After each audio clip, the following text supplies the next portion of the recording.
We're back for our daily NBA predictions here for Friday, April 4th. We've got 10 games today in the National Basketball Association. We're going to go over every single one of them today like we've been doing all year long with the NBA. Now, yesterday, the Lakers lost to the Warriors. Yep. That's great. But the Lakers and Warriors play again today. Well, not each other, but they have a back-to-back. So we're going to get through all of these games. And before we get into predictions, folks, make sure to hit that subscribe button down below for some more daily NBA predictions here on the channel. Earlier today, we posted our MLB Best Bet, so make sure to go check that video out. That is linked in the description down below. And also on Greedo Plays MMA, we have our Josh Emmett versus Leron Murphy predictions for the UFC from Las Vegas. So make sure to go check that out. Link in the description down below. And subscribe to Greedo Plays MMA as well. We are very close to 500 subscribers over there, so go show some love on the other channel. Okay, and subscribe to this channel too. Okay, on to our first game. We go to Charlotte, North Carolina for the Charlotte Hornets and the Sacramento Kings. What did I say the last time the Kings played on the road against an Eastern Conference team? Don't underestimate the Kings' ability to mess things up. Guys, they played the Washington Wizards in their last game, a Wizards team that is 44.5 games back of the top team in the Eastern Conference, a 17-60 team, the Wizards, and the Kings lost by 5 points on the road to the Wizards. I wouldn't touch the money line at all. I mean, I don't think anyone would, with the Kings being minus 600 favorites. If you want to play anything in this game, play plus 10.5 for Charlotte. I wouldn't touch it personally just because there are better games, and we don't even know who's playing for the Hornets. I'll go over that in a second. But don't underestimate the Kings' ability to screw this up. I feel like the Kings at this point are just trying to not make the play-in. They're trying to find a way to let Phoenix back in. Guys, the Blazers are a game and a half out now. 2 games and a half out. But it is very possible that the Portland Trail Blazers find their way in. Now, I think their schedule's a little bit easier. It is. I mean, we'll go over Blazers versus Bulls today, but if they can go to Chicago and win, honestly, the Blazers might get in. I don't know. Just the Kings and Suns just continue to suck, but yeah, I don't think Sacramento screws this one up. It's just, I don't know if they win another game the rest of the year. Seriously, they'll probably win today over Charlotte, but then they go to Cleveland, Detroit, Denver, Clippers, Suns. Can you confidently say they win any of those games? No. Maybe Phoenix in Sac? I don't know. That's why I think Portland might be able to get in. Charlotte today, I would feel more confident about the plus 10.5 for the Hornets if they didn't have a bunch of injuries, right? We know LaMelo Ball out for the season. Mark Williams questionable today. Josh Green out. Seth Curry questionable. Nick Smith questionable. We know Miles Bridges is going to play. We know he's going to give us some hoops or some buckets. So that's why I do think the Hornets cover the 10.5 points. I don't think the Kings are able to beat them by double digits. I'm not that confident about the Hornets winning the game outright, but I do think Charlotte can keep it competitive. Going to be plus 10.5 here for the Charlotte Hornets at home against these lowly Sacramento Kings. We go on to our next game. It's our daily tankathon game with the Utah Jazz as they go to take on the Indiana Pacers. Another one of these games, and this is kind of how the slates are going to go for the rest of the season. Huge spreads. I guess the Pacers cover the 15.5 points. They didn't cover against the Hornets, I believe, last game. They were 14.5 point favorites, so they won by 14. Expect the Pacers to dominate the game. And I don't feel horrible about 15.5. I mean, we look at the Jazz last game. They went to Houston and got killed by the Rockets. They lose by 38 points. Right now, there's only a couple guys in the injury report. I mean, Walker Kessler right now is the only guy out for the year. Cody Williams got announced as out for the season due to illness, but it turned out to be mono. So yeah, that sucks, right? I mean, you're going to be cooked, right? So Cody Williams out for the rest of the season with mono. Lauri Markkanen out for the year with a knee injury. John Collins out for the season. Jordan Clarkson out for the season. I'm assuming Walker Kessler is going to be out for the year as well. Guys, the Jazz are trying to lose. This is nothing we haven't been over for weeks at this point now. Indiana's dealing with some injuries today. Aaron Nesmith questionable, Pascal Siakam questionable. We'll see if either of those guys play, but I mean, the Pacers are playing the Jazz. It's not going to matter, right? I mean, Indiana should run right through this team. I was at last year's Jazz-Pacers game in Indiana, and it wasn't very close. Got in the building.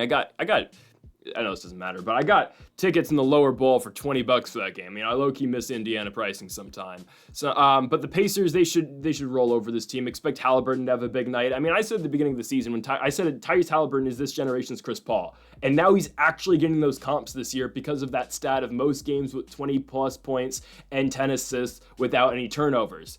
I'm serious. He's this generation's point guard. Let's just hope Halliburton can go out there and get a ring. I'm telling you guys, the Pacers are a sneaky team to win the Eastern Conference this season. They will run right through the Utah Jazz. Utah's not trying to win, and Indiana legitimately is one of the best teams in the NBA. So give me the Pacers. Next up, Celtics Suns. This might seem crazy, but yes, I'm taking Boston to cover 14.5 points here. That's how bad the Phoenix Suns are. I'm not joking. The Celtics have been good. They lost their last game to the Miami Heat, who just lost yesterday to the Grizzlies. But the Celtics are not playing a hungry Heat team again. They're playing the Phoenix Suns, who them and Sacramento both are just trying to end their season. And Portland, well, I guess Portland actually wants to keep playing. But that's the thing with the Suns and the Kings, right? They're both so horrible. Both of those teams are losing to the Mavericks. I don't care. They're both going to go to Dallas and lose to the Mavericks in the first round of the play-in. And I think the Mavericks will then lose to probably the Clippers in the next round, or the Grizzlies in the next round. Actually, the way the Grizz are playing right now, I know Ja, is a hooper, but maybe Dallas gets them. Anyways, Phoenix and Sacramento, they both don't want to be in the play-in. You get better odds for the lottery if you're not in the play-in, but the Phoenix Suns, though, don't even have their pick. And I don't know if Sacramento has their pick either. Regardless, the Suns suck, right? They don't play defense. Devin Booker is their only legitimate player on this team. Oh, Bradley Beal's back. Don't care.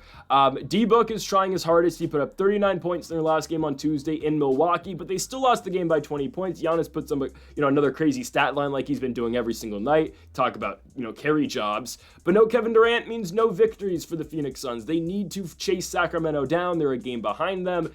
And then they go to the Garden on Sunday night. So it's not going well for Phoenix, right? D-Book, we know he's going to put up big numbers, and the Celtics might be without Jaylen Brown tonight. He's questionable. That doesn't matter. The Celtics are so much better than the Suns. Jason Tatum, the anomaly's playing tonight. Derek White, Drew Holiday, Kristaps, they're all healthy. And the Phoenix Suns, again, are so dependent on Devin Booker. It is crazy. Yes, D-Book can still give you 40 points, and they'll still lose by 20. That's just how bad this team is defensively. They have no other threat scoring-wise. Yes, that includes Bradley Beal. That's how bad Phoenix is. Give me the Celtics to run right over them. Guys, the Suns season was... And by the way, they just played this team last week in Phoenix, and they lost by 30 points. And Durant was playing that night. I declared this team season over when they got a home spot against the Rockets last Sunday and lost by 40 points. Okay? That's when I declared this team season's over. It's over. Okay? Celtics by however much they want. Let's say 20. Next up. How do I keep messing up the graphics? Pistons Raptors in Toronto. I'm going to take Detroit. One team is hungry for wins, one team is not. That's how I'm going to base this game off of. Full transparency, at the first 4 games we've talked about today, this is the one I would bet on last. Okay, I wouldn't bet this. The Raptors sneakily play decently at home. That was one odd way to, say things there, but they played their last game against the Blazers, lost by 9, but the Raptors can give you a fight. It's all dependent on their injuries, and they're still very injured, right? So the Raptors, no IQ. Jakob Poeltl is being rested again. Brandon Ingram, we know he's not going to play a game this season for the Raptors, and the Raptors haven't gotten Dick in a while. I mean, Grady Dick hasn't played in a while. I don't think they're going to get Dick for the rest of the season here in Toronto. And for the Detroit Pistons, they have lost back-to-back games, but they lost in Minnesota and in Oklahoma City to the Thunder. Okay, Cade Cunningham questionable tonight. We'll see if he plays. Obviously, that is a progression from the doubtful and just straight out rulings that he got in Minnesota and in OKC. So we'll see. I would say really it's a 50-50 if Cade plays or not. Actually, looking at their schedule, I'm going to say no, I don't think Cunningham plays because they play the Grizzlies tomorrow night in Detroit. It's a much tougher game. The Pistons know they can beat the tanking Raptors without their all-star point guard, and they likely don't want to play him on their final back-to-back for the entire season. So I will assume he's going to play tomorrow at home against the Grizzlies, and I think they're going to sit him tonight. That's fine. I still think the Pistons cover the points because obviously they are the all-around much better basketball team. Hopefully Malik Beasley has a bounce-back night because he was horrible in the last outing. Tim Hardaway, Asar Thompson, Jalen Duren, sure, they are missing just a number 1 scorer. I mean, Tim Hardaway's probably that guy. Dennis Schroeder running the point. They're still much better than the Raptors, who are very injured. And I like Jamal Shed, Jacoby Walter, the 2 rookies. I really do. I think RJ Barrett and Scotty Barnes are solid as well. But once you get onto that Toronto Raptors bench, my goodness, they are thin. And that's where Detroit is going to beat them. I like the Pistons to win this basketball game. And I like Detroit to cover the 11.5 points as well. But again, like I said earlier, out the 4 games we have talked about already today, this is the last one I would bet. Next up, Blazers Bulls. I would kind of rather the Blazers get into the play-in than the Suns and the Kings because those two teams just don't deserve it. And I don't want to watch the Kings in the play-in. I don't mind watching the Suns, but we know what's going to happen to them. At least for me, I'd rather see the Blazers put up a fight. Unfortunately, I think the Bulls beat them tonight. Chicago's just better. Okay? It's on Chicago's home court. This is a game I think they should be able to win. Okay? The first time these two teams met this season, the Blazers did win in Portland, but that was all the way back in January. We know we have a much different Chicago team now, obviously. Kobe White has had an amazing second half of the season. Same can be said about Josh Giddey. Giddey is still a walking triple-double every time he steps on the court. So the Bulls are still fighting for positioning in the Eastern Conference. It's looking more and more likely that they are going to be the 10 seed, but if they win tonight, actually, they're tied with the Heat. So they could potentially get that first play-in game in Chicago. It looks like the 7-8 is going to be, whether it's in Orlando or Atlanta, it's going to be Magic Hawks.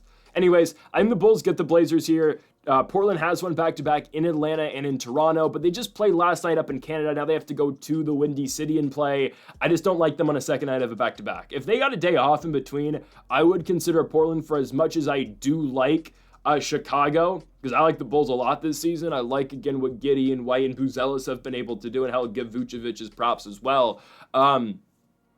But I don't think the Blazers can beat them on a second out of a back-to-back. We might see Anfernee Simons tonight, right? Simons did not play yesterday in their big victory over the Raptors. We'll see if he plays today. I doubt Jeremy Grant's playing. Not like that really matters too much. But we know what Denny Adjava has been doing this season, putting up some crazy numbers. Shaedon Sharpe in back-to-back games without Anfernee Simons has put up 33 and 36 points. This Blazer team is more than capable, man. They're a solid squad, and you look at their schedule coming up. San Antonio, Utah. I mean, if they can win those two games and get some help, they could get in still. But I think the Bulls beat them tonight. I think Giddey, White, Buzelis are just too much for this team. We know what the Bulls can do at their best. They will outgun you. They will outpace you, and they are going to shoot you out the building. So I'm going to take Giddey and White and company to win this game at home in Chicago over the Blazers, and I will take them to cover the 5.5 points as well. We go on to our next game. We go to Houston, Texas, as we have the Houston Rockets taking on the Oklahoma City Thunder. I'm taking OKC minus 6.5. Guys, this game is just going to show you how good the Thunder are, right? OKC has beat the Rockets 3 out of 4 times this season. The one time they lost was on December 1st by 3 points. In all of the Thunder's victories this year over the Rockets, regardless of where the game was played at, actually all 3 of those ones were in OKC, but anyways, they covered this line in all 3 of those victories. The one game that they did play in Houston, it was competitive, sure. But the Thunder are just on a different level, and I think the Thunder have this in mind now that they can win 70 games and become the 3rd greatest regular season basketball team of all time. I mean, that's legitimately what they're playing for, are they not? I mean, if OKC can get 70 victories, which we will see, you know, as much as I like my Lakers, I don't know if they go into OKC and beat them. I know they play them in back-to-back spots, but if the Thunder beat the Lakers on Sunday and Tuesday, they're winning 70 games, and obviously win tonight as well, because the final 3 games of their schedule are Phoenix, Utah, and New Orleans all on the road, but the Thunder will win all of those games. So I think OKC, if they lose a game here on out, then they will start resting. But now that they have 70 in mind, they're 100% going to go for it. I mean, why wouldn't they, right? And we talked about this as soon as the second half of the season started for the Thunder. We knew that they were going to be the number 1 seed in the Western Conference. How many games do they have on the Rockets right now? They've already clinched. They have 14 and a half games on the Rockets, the second place team in the conference, okay? So we knew that they were going to be the 1 seed all along. But what I told you guys after coming up the All-Star break was they know they're going to be the 1 seed. The only thing they are playing for now is for SGA's MVP. And I know SGA is like a minus 4,000 favorite to win it at this point, but there's still discussion about, oh, Jokic could get it, oh, the 60-point triple-double, oh, whatever. What ends that conversation is a 70-win season. Can't deny the guy. I mean, how are you going to deny the guy who's scoring the most points per game this year? He's the best scorer in the league. He's putting up MJ-like numbers on the best team in the NBA with 70 victories. You know? And sure, even if they have 68 or 69 wins, it's still one hell of a feat. But man, 70 looks good. As much as I like the Lakers, I think the Thunder are sweeping this. I'm just a realist about things. I hope the Lakers get one. Maybe the second. I don't know. I think they run right through the Rockets, I'm going to be honest. It's just, guys, there's levels to this. There are levels to this thing. Yes, the Rockets are fun. They're young. But no Dillon Brooks tonight. He's suspended. Not like that makes the biggest difference, but that does leave them without one of their starters, which means, okay, sure, Jabari Smith's in the starting lineup, but then you get rid of Smith in their bench unit. So the Thunder and OKC's healthy tonight. They're not playing games. They're not. They'll rest their guys when they play the Pels, they play the Jazz, games that they can win with just SGA in the game. And don't get me wrong, SGA is going to win this game for them tonight as well, but you get Lou Dort, you get J-Dub, you get Chet, you get Hartenstein, you get Caruso, you get Wallace, you get Isaiah Joe, you get Aaron Wiggins. I mean, this is such a deep team. I think Arkansas Jalen Williams is out today, but it's fine. I'm taking the Oklahoma City Thunder to run right through Houston on the road. Again, they are on a mission to get 70. And they're going to get it. OKC -6.5. Next up, we go to San Antonio, Texas, Spurs Cavs. Shout out to the Spurs, fun game in their last one. Chris Paul hits 2 clutch time 3-pointers to give the Spurs the win against the Denver Nuggets in Denver. Unfortunately for the Spurs, they're going to go back to losing now. Very good victory they got in Denver, right? The Nuggets rested all of their guys. They didn't play a single starter. Unfortunately for the Spurs, they have to now play the Cleveland Cavaliers, who I believe I think they can clinch the 1 seed with a victory here. I believe this is what this is. Yes. I think if they win today, they might need a Boston loss. But still, I know they're very close. So there's potential if everything goes Cleveland's way tonight, they clinch the number 1 seed in the Eastern Conference with a victory in San Antonio, Texas. They're absolutely going to try to get it, and they're absolutely going to lay it on the San Antonio Spurs. Guys, the Spurs beat the Nuggets, sure, but watching that team against Denver, my goodness, if Denver just had some competent shooters, competent shooters, and if Russell Westbrook could have made a couple layups, yeah, Denver easily walks away with that one. I like what Chris Paul does for this team. I think Stephon Castle's a really great player. He had 15 rebounds in that game against the Nuggets on Wednesday night, and that was the Spurs on the second night of a back-to-back as well. I like Mamukelashvili as well. That dude can hoop, can Mamu, but they're playing Cleveland. Cleveland doesn't miss shots. They hunt on offense, and they are going to find the wide open shots, and they're going to create separation, and they are going to hit those. So I just think it's a tough matchup for the Spurs. Just how they play, Cleveland will be able to outrun them. Guys, Darius Garland's on Chris Paul tonight. I will give Chris Paul all the credit in the world. One of the best basketball players of all time, elite point guard, future Hall of Famer. Darius Garland is younger, he's quicker, and he's more efficient. My goodness, that's a bad matchup. And also, how the hell are the Spurs going to deal with the 2 bigs for the Cavs? Jared Allen, Evan Mobley. This has blowout written all over it. You know it. I know it. The American people know it. Give me the Cleveland Cavaliers to run right through the San Antonio Spurs and cover the 13.5 points. Next up, we go to San Francisco, California. For the Golden State Warriors and the Denver Nuggets, I'm taking the Warriors. I'm taking the Warriors again. I know they beat the Lakers last night. Of course, Jimmy Butler might not play tonight. We'll see. Brandon Podziemski plays the game of his life. It's great for the Santa Clara alum. I think the Warriors beat Denver. I understand the last time these two teams squared off, Denver beat them without Nikola Jokic and without Jamal Murray. I think the Warriors beat them tonight. I don't know who's playing tonight for Denver. I assume they're all going to be back. Yeah, Jokic probable, Brown probable, Gordon probable, maybe no Jamal Murray, which is a big factor. Golden State's playing good basketball right now, man. They have the defensive player of the year in Draymond Green, and Steph Curry right now is just playing out of his mind. 52 in the Memphis game, and then yesterday against the Lakers, 37. Curry's elite. What can I say? I'm serious. And honestly, I don't mind a Warriors victory tonight because it puts the Lakers back in third. Just saying. Now, the Lakers are going to play the Thunder 2 straight games, so yikes. But I do think the Warriors actually get Denver tonight. Golden State's surprisingly so much better defensively. I understand the Lakers still scored 116 on them, but they shut the Lakers down to, 20 points in the first quarter. The Warriors are a much better defensive team than they used to be. I get it, the Lakers missed a lot of shots too. But Denver going to their place, Golden State playing the way that they are right now on a 4-game winning streak, coming back home after that long road trip. I know it's the second night of a back-to-back, but I think they get Denver. I really think so. Again, it all comes down to Jokic, because you know what Jokic does for this Nuggets team. He makes the Nuggets, what they are. They would be a piss-poor, horrible team without Nikola Jokic, and they're a, somewhat playoff threat with him. Just like, again, the case I'll make for Shai, though. The Thunder are a good team without Shai Gilgeous-Alexander. They are one of the best teams ever, though, with him in the lineup. Anyways, I'm going to take the Warriors tonight. I like the way that team's been playing. If Podziemski can continue to hit these shots, Draymond playing well defensively, and they got Kuminga back, right? Obviously, the cum bucket came back for the Lakers game, so I assume he's going to play tonight as well. The Warriors are on fire right now. I'm not going to lie to you. I think they're going to beat the Nuggets tonight. We get them at plus money, and they are at home. The only thing that sucks for taking the Warriors tonight is the second night of a back-to-back, but I still think they get it. Give me Golden State here at home to beat the Denver Nuggets, plus 105 for Golden State. We go on to our next game, and I'm sick of the Lakers right now. I know it was only one game, but we can't beat the Warriors. I know the Lakers went 3-1 against them this season. What's Luka Doncic doing? 0 for 6 from the three-point line, can't hit a shot. Worst game he has played with the Lakers. I'm not joking. The worst game he's played.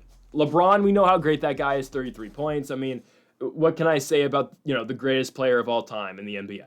Yes, he's the GOAT.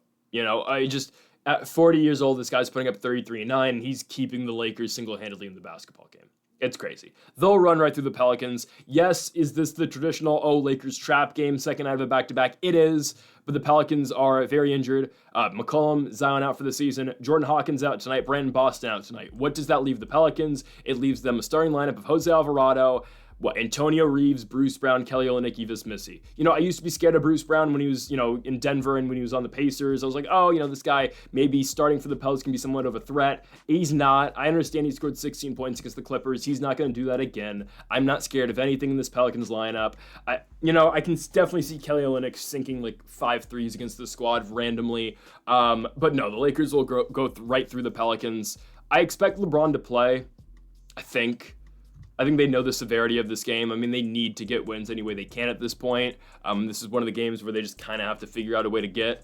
And I think they're going to beat New Orleans and honestly destroy them on their own home court. The last time these two teams played, Zion was playing, McCollum was playing, and the Lakers beat them by 21. It is the Jackson Hayes revenge game as well. I know he's been far removed from being a New Orleans Pelican, but there is something involved with there as well. The Lakers, again, what they've done all season long, with the exception of that one game against the Charlotte Hornets coming out the All-Star break, they beat the teams they're supposed to be on their home court, right? I get it, the Warriors was a competitive game yesterday, but the teams that suck, let's just be honest, the Lakers clean up on their own home court. On the road, it's a whole other problem, I'm not going to lie. But at home, yes, no bad team for the most part this season has gone into crypto and beat them against this focused Lakers team. Okay, big difference. But yeah, I don't think that New Orleans is going to be able to go to Los Angeles and win. And I think the Lakers get this game over with. I think we'll be done in the third quarter. I think we see big brawny minutes in the fourth quarter because the Lakers are blowing out the Pelicans. Let's go into our final game of the night, staying in the Los Angeles area, Clippers, Mavs. Give me Mavericks plus 9.5. I think this is a pretty good bet if I'm being honest with you, as long as AD plays, which is always a factor. Because Anthony Davis, as we saw in that game against the Atlanta Hawks, yeah, my goodness, he's a game changer. Game-winning shot, gets the stop on the other end against Trae Young, propels the Mavericks to victory. They don't win that game without Anthony Davis. Shout out to Spencer Dinwiddie, who tried to sell that game as many times as possible. My goodness, what was that guy doing? So the Mavs play back-to-back games against the Clippers. They play tonight, obviously, and they're going to play tomorrow night as well in Inglewood.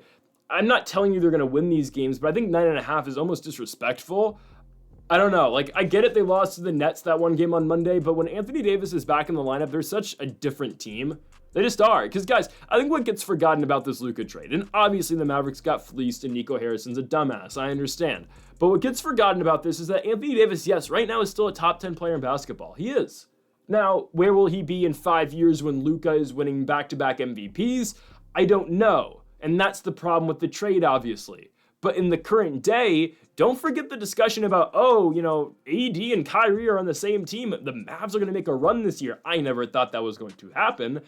But take away Kyrie, AD's the guy. It does feel kind of like Pelicans AD now, where he's literally doing everything. And he's got just, Spencer Dinwiddie and Klay Thompson and PJ Washington around him and Max Christie, but AD is the number one. He's doing everything. I think he's welcomed this role of being the number one and putting the team on his back because he has been in the shadow of LeBron James for so many years. And I don't think AD was against that, obviously, because he was playing in Los Angeles. He was an NBA champion, but this is his team now.